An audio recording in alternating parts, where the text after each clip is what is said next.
Bismillah. Ustaz, Waalaikumsalam warahmatullahi wabarakatuh. Apa makna sebenarnya dari ihdinas siratal mustaqim? Taib.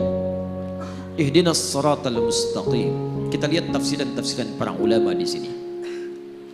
Ada tafsiran dekat, ada tafsiran jauh. Tafsiran dekat itu sesuai dengan tekstual ayatnya. Tafsiran jauh dilihat dari konteks dan qarinah keterkaitannya. Tafsiran dekat, ihdinas siratal mustaqim.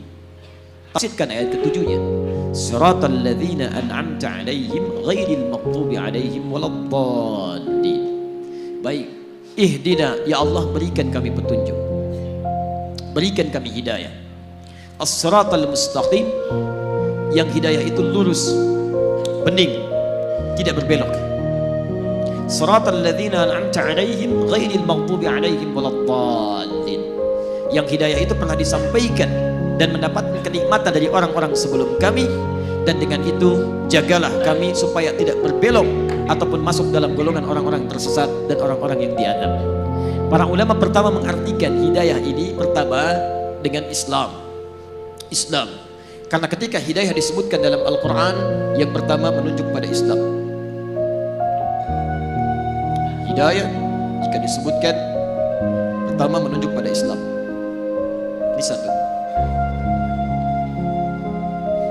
Yang kedua, hidayah juga bisa disebutkan menunjuk pada kekuatan iman. Kekuatan iman. Kalau yang ini belum masuk Islam, maka jadi Islam. Seperti tadi Musa diutus pada Fir'aun, seperti Muhammad SAW diutus pada umat manusia. Kalau yang ini sudah muslim tapi ditambah keimanannya. Contohnya Quran surah ke-18 ayat ke-13, paling kiri di pertengahan. Antum pernah dengar Ashabul Kahfi? Sudah beriman belum? Sudah. Lihat ayatnya. Innahum fityatun amanu bi rabbihim. Mereka itu para pemuda yang sudah beriman kepada Rabbnya. Imannya sudah ada. Ketika imannya dijaga dan terus mendekat kepada Allah, wazidnahum huda, kami tambahkan hidayah. Zidnahum huda, hidayah ditambahkan, imannya dikuatkan lagi. Ketika beriman dikejar-kejar, dia pertahankan imannya. Begitu dia pertahankan imannya, kemudian masuk ke dalam gua, Allah tambahkan lagi kekuatan iman. Semakin mendekat, semakin mendekat, semakin mendekat. Baik, tiga, ada jenis hidayah, bentuknya amal soleh. Jadi kalau orang diberi hidayah oleh Allah Subhanahu Wa Taala, artinya diberi jalan untuk beramal soleh, petunjuk untuk mengerjakan amal soleh. Dalilnya Quran surah kedua, misal Al-Baqarah, dari ayat kedua sampai ayat kelima. Lihat, dzalikal kitabu la raiba fihi hudan lil muttaqin. Hudan, hidayah diberikan pada orang takwa. Siapa orang takwa itu? Orang yang tergerak mengerjakan amal soleh dengan imannya. Alladzina yu'minuna bil ghaib wa yuqimunas shalah wa mimma razaqnahum yunfiqun. Walladzina yu'minuna bima unzila ilaik. Lihat, wabil akhirati hum yuqinun. Orang-orang yang salat, orang yang infak, orang yang baca Al-Quran, disebut oleh Allah orang-orang yang mendapatkan hidayah. Ayat 5-nya, ulaika ala hudam min rabbihim. Mereka itu mendapatkan hidayah dari Rabbnya. Makanya antum ketika, maaf ya, kalau kita mendapatkan hidayah dari Allah, maka seluruh tubuh kita akan tergerak beramal soleh. Bisa. Di antara makna hidayah penambahan iman. Apa fungsi mata? Melihat. Sudah keliru. Mata itu bukan melihat. Mata itu fungsinya bukan melihat. Kalau cuma melihat, kambing melihat, elang melihat. Dan saya sering katakan mata elang lebih tajam daripada mata antum. Elang naik ke udara, di langit dia melihat anak ayam, kelihatan oleh dia, diterjang, diambil. Antum naik pesawat ke udara, anak antum gak kelihatan di bumi. Tapi mata elang tidak dihisap, mata antum dihisap. Quran surah 17 ayat 36. Inna sam'a wal basara wal fu'ada kullu ulaika kana anhu mas'ula. Telinga, pandangan, apa yang kita fikirkan akan dihisap oleh Allah. Karena mata kita dihisap, fungsi mata kita bukan melihat, fungsi mata kita melihat yang baik-baik. Quran surah 24 ayat 30 untuk laki-laki, ayat 31 untuk perempuan. Kullil mu'minin, lihat, ketika fungsi mata disebutkan, imannya dulu disebutkan.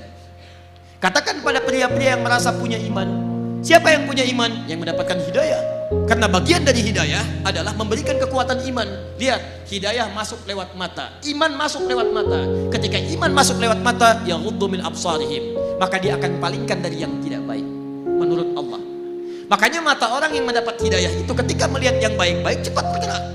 Coba lihat, di antara sekian orang yang lewat di jalan, ditampakkan oleh Allah melihat masjid, melihat orang, melihat sekian. Berapa di antara yang melihat itu yang tergerak untuk datang ke masjid? Yang paling aneh begini, antum kerja nih, tiba-tiba di jalan, begitu mau pulang, azan. Begitu lewat, kok lewat masjid dan antum lihat orang sholat. Pertanyaan saya, mudah bagi Allah mengarahkan antum ke tempat lain yang tidak melihat orang sholat. Kenapa anda dibawa ke situ melihat orang sholat? Artinya Allah menginginkan anda dapat hidayah lewat mata anda. Itu poinnya. Diberbahagialah kalau anda sering diarahkan pada yang baik-baik. Dulu di Amerika itu ada dua mahasiswa, satu muslim, satu non muslim. Yang muslim sering berdakwah dengan akhlaknya dan dia sering lihat yang baik-baik. Channel One dia putar. Satu kali acara salat isya di Mekah, imamnya Syekh Sudais.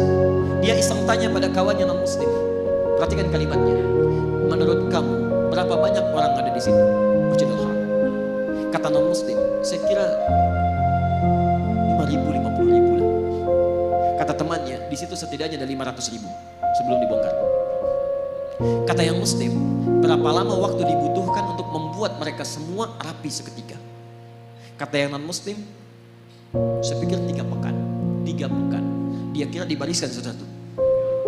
Nanti kan kata yang muslim, saya akan tunjukkan pada anda, tidak sampai 5 menit semua baris rapi. Masya Allah. Kata non muslim ini, saya tidak percaya. Kata yang muslim, diam. Begitu iqamat, Allahu Akbar, Allahu Akbar, Masya Allah, yang tawaf berhenti semua, rapi menghadap. Belum 1 menit, sudah bengong. Tunggu, jangan dulu bengong.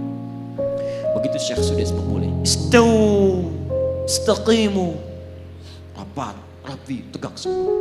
Begitu takbir, Allahu Akbar, semua takbir seketika, rapi, gak sampai 5 menit. Tiba-tiba hidayah masuk lewat mata. Tuh, pertama, Islam. Dia berkata, perhatikan perkataannya, tolong tunjukkan pada saya bagaimana caranya masuk Islam, karena agama ini bukan buatan manusia. Nonton sholat isya dapat hidayah, masuk Islam. Yang paling aneh, sudah masuk Islam, diajak sholat isya gak berangkat. Poinnya, hidayah masuk lewat mata. Makanya mata orang dapat hidayah itu lihat yang baik-baik cepat, yang tidak baik dia palingkan. Lihat handphone, tayangan gak baik, dia palingkan. TV, gak ada acara yang gak bagus pindah channel. Majalah gak ada yang dibawa yang gak baik-baik, yang baik semua. Baik. Makanya kalau antum sering lihat yang baik-baik, yang halal-halal, yang haram, antum gak akan peduli. Seorang suami yang selalu menatap istrinya yang halal, maka matanya tidak akan pernah diarahkan pada yang haram. Demikian pasangan, demikian kehidupan, dan cepat, bahkan istighfar dia. Kalau dia sudah jadi penghuni surga, lisannya cepat istighfar. Quran surah ketiga ayat 133. Wasari'u ila maghfirah. Perhatikan, ada calon penghuni surga seluas langit dan bumi, orang takwa itu cepat beristighfar. Begitu dia lihat tayangan yang tidak baik, dia palingkan, lisannya istighfar, astagfirullah. Dan cepat, antara lisan dengan mata itu seimbang, palingkan, astagfirullah. Gak ada yang terlambat, astagfirullah. Nah, itu belum jelas ya. Jadi ihdinas siratal mustaqim bisa dipahami sebagai bimbingan dari Allah supaya mendapatkan keislaman, bisa peningkatan iman, bisa peningkatan amal saleh, ya, bisa petunjuk pada yang baik-baik. Tayyib ihdinas siratal mustaqim, yang tidak berbelok, yang lurus, yang baik, yang tegas, yang nyaman, dan inti paling besar itu Al-Qur'an.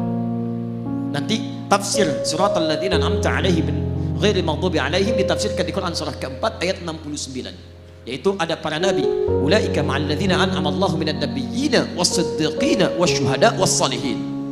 Jadi kalau antum ingin seperti orang-orang mendapatkan hidayah, ikuti manhaj para nabi, ikuti orang-orang saleh, ikuti jejak para syuhada, ikuti orang-orang jujur.